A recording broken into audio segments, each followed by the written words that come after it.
India have lost the opening test against Australia after recording their lowest score of 36 in test history. Australia के खिलाफ पहले test की दूसरी पारी में टीम इंडिया सिर्फ 39 रनों पर ही सिमट गई है। In Australia, where India have got all out for 36 runs in the second innings. ये लम्हा पूरे भारत के लिए शोक का माहौल था जब ऑस्ट्रेलिया से एडिलेड में मिली हार के बाद क्रिकेट पंडितों के अनुसार टीम इंडिया अपना सब कुछ गंवा चुकी थी। दुनिया भर के क्रिकेट पंडित टीम इंडिया को ट्रोल कर रहे थे। उनका काम था बस टीम इंडिया का मजाक बनाना। सोशल मीडिया पर लगातार बढ़ते चले जा रहे कुछ ऐसे मजाक, कुछ ऐसे ही मीम्स के बीच मेलबर्न में अब पलटवार होता है। सिडनी में तो मुकाबला ड्रा पर छोड़ दिया गया और अब बारी थी कंगारुओं के घमंड यानी गावा की। ये एक ऐसा मैदान था, यहाँ कंगारू पिछले 32 साल से अपनी विजय का डंका बजाते आ रहे थे और यही लिखी जाने वाली थी सीरीज के उस आखिरी मैच की कहानी। टीम इंडिया गावा के इस मैदान में दस्तक दे चुकी थी, लेकिन वो वक्त कुछ ऐसा था कि टीम इंडिया की मुश्किलें गावा के उस मुकाबले से पहले ही बढ़ चुकी थी, क्योंकि तीसरे टेस्ट मैच के बाद अश्विन, बिहारी, जडेजा और जसप्रीत बाहर हो चुके थे। आधे से ज्यादा टीम इंडिया गावा पहुंचने से पहले ही घायल हो चुकी थी। अब आखिरी मैच के लिए टीम इंडिया के पास टेस्ट के वो प्रमुख खिलाड़ी नहीं बचे थे। अश्विन अपनी चोट से जूझ रहे थे तो बिहारी भी अब दर्द से कहरा रहे थे। चोटिल प्लेयर्स की वो लिस्ट अब लंबी हो चुकी थी। ऐसे में कप्तान रहाणे के सामने एक के बाद एक चुनौती बढ़ती जा रही थी। तो वहीं दूसरी ओर गावा अभी भी कंगारुओं का घमंड था और इस घमंड की वजह थी पिछले 32 साल से चला आ रहा कंगारुओं का अपराजित रिकॉर्ड, जो कंगारुओं के हौसले बुलंद कर रहा था।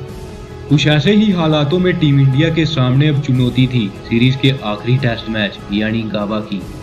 वक्त का रवैया कुछ ऐसा था कि नेट बॉलर्स अब टीम इंडिया के मेन बॉलर बनने वाले थे और इन्हीं के दम पर अब गावा में सामना करना था कंगारुओं का। Brisbane test between India and Australia is underway. Two Indian players had made their debut in the final test. T. Natarajan and Washington Sundar received their test caps. नमस्कार, आप देख रहे हैं लेजेंड्स लाइव ट्रेलर। हमारा आज का episode कहानी गावा में टूटे कंगारुओं के घमंड की। एडिलेड में ऑस्ट्रेलिया से मिली उस अपमानजनक पराजय के बाद सिडनी में बराबरी की टक्कर देकर टीम इंडिया अब गावा में पूरी तरह से कंगारुओं का सामना करने के लिए तैयार थी। 32 साल के अपराजित घमंड के साथ कंगारू मैदान पर आते हैं तो वहीं रहाणे अपने शांत स्वभाव के साथ टॉस के लिए आते हैं। टॉस का सिक्का एक बार फिर से कंगारुओं के पक्ष में गिरता है। टॉस जीतकर कंगारू कप्तान पहले बल्लेबाजी का निर्णय लेते हैं। ऑस्ट्रेलिया की टीम उस वक्त एक नए ओपनिंग पेयर के साथ पारी की शुरुआत करने वाली थी, तो वहीं टीम इंडिया में थे 4 बड़े बदलाव। शार्दुल ठाकुर, वाशिंगटन सुंदर, मयंक अग्रवाल और टी नटराजन पहली बार टीम इंडिया की जर्सी में नजर आने वाले थे। उन हालातों में टीम इंडिया के पास ना तो जसप्रीत बुमराह थे, ना ही रविचंद्रन अश्विन का एक्सपीरियंस, ना ही बिहारी और ना ही जड्डू का जादू। टीम इंडिया के पास कुछ था तो वो था उनका हौसला। सीरीज के पहले मैचों की तरह कंगारुओं की ओपनिंग स्थिति एक बार फिर खराब रही। डेविड वार्नर को मोहम्मद सिराज ने मात्र 4 के स्कोर पर चलता कर दिया। सिराज ने अपने पहले ही ओवर में डेविड वार्नर जैसी बड़ी मछली को अपने जाल में फंसा लिया। स्कोरबोर्ड में अभी कुछ ही रनों की बढ़ोतरी हुई थी कि कंगारुओं का दूसरा ओपनर शार्दुल ठाकुर का शिकार बन चुका था। शार्दुल अपनी स्पेल के पहले ओवर की पहली गेंद पर ही कंगारुओं के दूसरे ओपनर को पवेलियन की राह दिखा देते हैं। अब मैदान पर थे कंगारुओं के टेस्ट फॉर्मेट के 2 सबसे बड़े खिलाड़ी यानी स्टीव स्मिथ और मार्नस लाबुशैन। ये दोनों ऐसे खिलाड़ी थे जो टीम इंडिया के लिए एक बड़ी मुसीबत बन सकते थे, परंतु कप्तान रहाणे स्टीव का तोड़ जानते थे। उन्होंने सुंदर के हाथ में गेंद थमाकर स्टीव को रवाना कर दिया। टीम इंडिया के लिए एक मुसीबत तो टल चुकी थी, परंतु लाबुशैन अभी भी क्रीज पर मौजूद थे और अगले ओवर में रहाणे के हाथ से फिसला वो कैच कंगारुओं को मैच में वापसी करा देता है। रहाणे की इस एक गलती का फायदा लाबुशैन ने बखूबी उठाया। पहले अर्धशतक फिर शतक जड़कर लाबुशैन अब पूरे कंट्रोल में खेल रहे थे। लाबुशैन ने उस गलती का फायदा कुछ इस तरह उठाया कि जो स्कोर 93 पर 3 था वही स्कोर अब 200 पर 3 हो चुका था। लाबुशैन ने इस सीरीज का पहला शतक जमाया। टीम इंडिया की ओर से डेब्यू करने वाले 3 में से 2 खिलाड़ी तो अपना काम कर चुके थे, लेकिन अब बारी थी टी नटराजन की। नटराजन ने पहले वेड और फिर लाबुशैन को अपना शिकार बनाया। अब कहानी में एक बार फिर बदलाव आ चुका था। कंगारू एक बार फिर से बैकफुट पर नजर आ रहे थे, परंतु कंगारुओं की पारी में गहराई बहुत थी। कंगारुओं के कप्तान और ग्रीन एक बार फिर से पारी को संभालने लगे। दिन का खेल खत्म होने तक ऑस्ट्रेलिया 274 पर 5 विकेट थी। पहले दिन का खेल लगभग कंगारुओं की पकड़ में था। अब टीम इंडिया के पास सिर्फ एक ऑप्शन था, मैच के दूसरे दिन टीम इंडिया का पलटवार। मैच का दूसरे दिन का खेल शुरू होते ही कंगारू तेज शुरुआत करते हुए पहले 300 के पार पहुंचते हैं। कप्तान अपना अर्धशतक जमा चुके थे। धीरे धीरे कंगारू अब लय पकड़ चुके थे, लेकिन एक बार फिर से शार्दुल और सुंदर ने कंगारुओं पर पलटवार किया। शार्दुल ने पहले कंगारू कप्तान को चलता किया और सुंदर ने ग्रीन को अपना शिकार बनाया। यहाँ कंगारुओं का स्कोर 300 पर 5 था, वही स्कोर अब 317 पे 8 हो चुका था। निचले क्रम के बल्लेबाजों के शानदार फिनिशिंग टच के साथ कंगारुओं की टीम 371 पर ऑल आउट होती है। भारत की तरफ से शार्दुल ठाकुर, वाशिंगटन सुंदर, टी नटराजन तीनों ने शानदार परफॉर्म किया। टीम इंडिया के गेंदबाज अपना काम कर चुके थे और अब बारी थी भारतीय बल्लेबाजों की। भारतीय पारी की शुरुआत कर रहे थे हिटमैन रोहित और शुभमन गिल। टीम इंडिया की शुरुआत भी कंगारुओं की तरह कुछ खास नहीं रही। टीम इंडिया को 11 के स्कोर पर पहला झटका शुभमन गिल के रूप में लग चुका था और 60 का स्कोर पहुंचते पहुंचते रोहित शर्मा भी पवेलियन लौट चुके थे।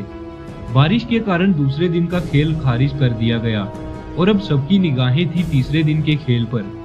तीसरे दिन का खेल शुरू होते ही पुजारा और रहाणे टीम इंडिया को एक अच्छी शुरुआत देते हैं। ये दोनों बल्लेबाज अब गावा की पिच पर सेट हो चुके थे, परंतु हैजलवुड ने टीम इंडिया की इस जोड़ी को तोड़ दिया। ये झटका टीम इंडिया के लिए बहुत बड़ा था, क्योंकि यही वो बल्लेबाज था जो कंगारुओं के हर प्रहार का जवाब देना जानता था। अब भारतीय टीम के सामने एक और चुनौती थी कि इन हालातों में अब कंगारुओं का सामना कौन सा भारतीय बल्लेबाज करेगा। भारतीय पारी में अभी कुछ ही रनों की बढ़ोतरी होती है कि 144 के स्कोर पर कप्तान का भी विकेट गिर गया। टीम इंडिया की पारी कंगारुओं के सामने एक बार फिर से फंसती हुई दिख रही थी, क्योंकि मयंक अग्रवाल भी 161 के स्कोर पर टीम इंडिया का साथ छोड़ देते हैं। 161 रनों पर टीम इंडिया अपने टॉप ऑर्डर के सारे बल्लेबाज खो चुकी थी। कंगारू लगातार भारतीय बल्लेबाजों को पवेलियन की राह दिखा रहे थे। भारतीय बल्लेबाजों के पास कंगारुओं की गेंदबाजी का कोई उत्तर नहीं था। शुरुआत तो सभी बल्लेबाज अच्छी कर रहे थे, परंतु कोई भी बल्लेबाज उस गेंदबाजी के सामने टिक नहीं पा रहा था। और अब 186 के स्कोर पर ऋषभ पंत भी अपना विकेट गंवा बैठे थे। कहानी अब पूरी तरह से कंगारुओं के पक्ष में जा चुकी थी। ऐसे हालातों में टीम इंडिया के लिए अब बल्लेबाजी कर रहे थे दो ऐसे बल्लेबाज जिनका इस सीरीज के पहले मुकाबलों में नाम भी नहीं था। शार्दुल और वाशिंगटन सुंदर इस वक्त टीम इंडिया के लिए एक बहुमूल्य साझेदारी कर रहे थे। जो स्कोर 186 पर 6 विकेट था, वही स्कोर अब 250 पर 6 था। दोनों ही खिलाड़ी अब क्रीज पर अपनी पकड़ बढ़ा चुके थे। दोनों युवा बल्लेबाज कंगारुओं के हर आक्रमण का जवाब देते हुए टीम इंडिया की मैच में वापसी करा रहे थे। दोनों बल्लेबाजों के बीच 100 रनों की साझेदारी हो चुकी थी और दोनों बल्लेबाजों का अर्धशतक भी पूरा हो चुका था। टीम इंडिया की वापसी अब लगभग तय हो चुकी थी, लेकिन एक बड़े शॉट के चलते शार्दुल अपना विकेट गंवा देते हैं। परंतु दूसरे शोर से वाशिंगटन अभी भी कंगारुओं पर प्रहार कर रहे थे। तीसरे दिन का खेल खत्म होते होते कंगारुओं के पास महज 33 रन की बढ़त थी और टीम इंडिया 336 रनों पर ऑल आउट हो चुकी थी। तीसरे दिन के खेल में टीम इंडिया वापसी कर चुकी थी। अब मैच बेहद रोमांचक स्थिति में पहुंच चुका था। मैच दोनों टीमों के लिए बराबर स्थिति पर था। टीम इंडिया भी अपना पलटवार कर चुकी थी और अब जवाब कंगारुओं को देना था। ऐसे हालात में अब खेल शुरू होता है चौथे दिन का। 3 दिनों के खत्म हुए खेल में दोनों टीमें बराबरी की टक्कर में खड़ी थी। हालात कुछ ऐसे थे जिसका गवाह संपूर्ण विश्व होने वाला था। गावा का घमंड कंगारुओं के सर चढ़कर बोल रहा था। इन हालातों में कंगारू अब मैदान पर थे 32 सालों के घमंड को बरकरार रखने के लिए, परंतु टीम इंडिया भी तैयार थी कंगारुओं के घमंड को ध्वस्त करने के लिए। गावा का मैदान अब युद्ध का मैदान बन चुका था। दोनों टीमें अपने स्वाभिमान की लड़ाई लड़ रही थी। कंगारू एक शानदार शुरुआत के साथ एक बड़ी बढ़त की ओर बढ़ रहे थे। वाशिंगटन और शार्दुल ने कंगारू ओपनर्स को एक बार फिर अपना शिकार बनाया। ऐसे में अब बारी थी लाबुशैन और स्टीव स्मिथ की। कंगारू अपनी शानदार बल्लेबाजी से टीम इंडिया पर प्रहार कर रहे थे। और इस प्रहार का जवाब देने के लिए टीम इंडिया से तैयार था सिराज नाम का तूफान, एक ऐसा तूफान जिसने 5 कंगारुओं को अपना शिकार बना डाला और कंगारुओं के पक्ष में जाते उस मैच को टीम इंडिया की तरफ मोड़ दिया। टीम इंडिया के सामने अब 329 रनों की बढ़त थी और वक्त था महज एक दिन का। ये चुनौती आसान नहीं होने वाली थी। एक तो गावा में कंगारुओं का दबदबा और दूसरा टेस्ट क्रिकेट का 5वां दिन। ये खेल आसान नहीं होने वाला था। कंगारू अपनी पूरी जान लगाने को तैयार थे।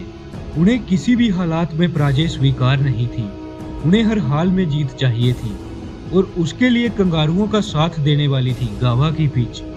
भारतीय पारी की शुरुआत से पहले कंगारुओं के कोच की मुस्कान भारतीय फैंस का दिल दहला रही थी। पिच की लंबी दरारें कंगारुओं का अभिमान बन चुकी थी। 329 रनों का पीछा करने उतरी टीम इंडिया महज 18 के स्कोर पर अपना पहला विकेट रोहित शर्मा के रूप में गंवा देती है।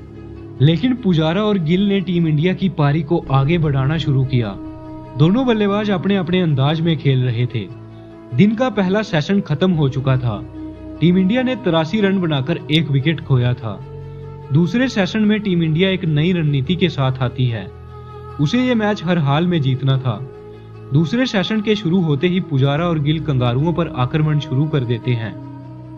दोनों के बीच 100 रनों की साझेदारी हो चुकी थी, लेकिन नॉर्थन लियान ने अपनी फिरकी में गिल को फंसा लिया।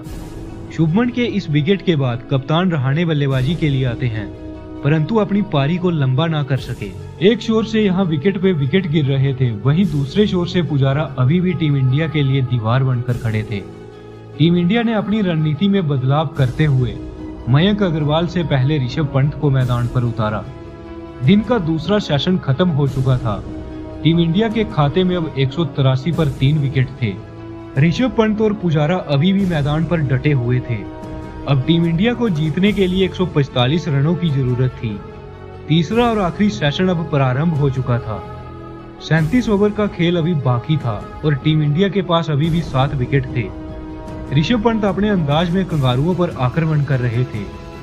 टीम इंडिया का स्कोर 228 पर 3 विकेट था और अब जीत के लिए जरूरत थी महज 100 रनों की।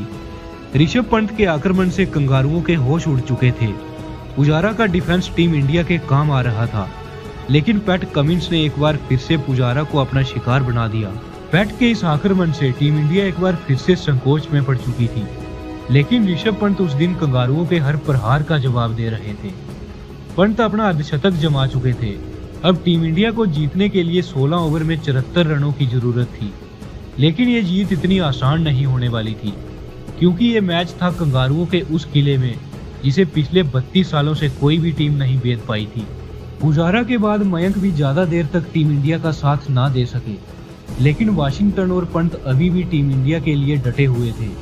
जब टीम इंडिया को 10 रनों की जरूरत थी, तब वाशिंगटन कंगारुओं का शिकार बन चुके थे, लेकिन वाशिंगटन की शानदार पारी ने पूरे मैच को टीम इंडिया की झोली में डाल दिया था।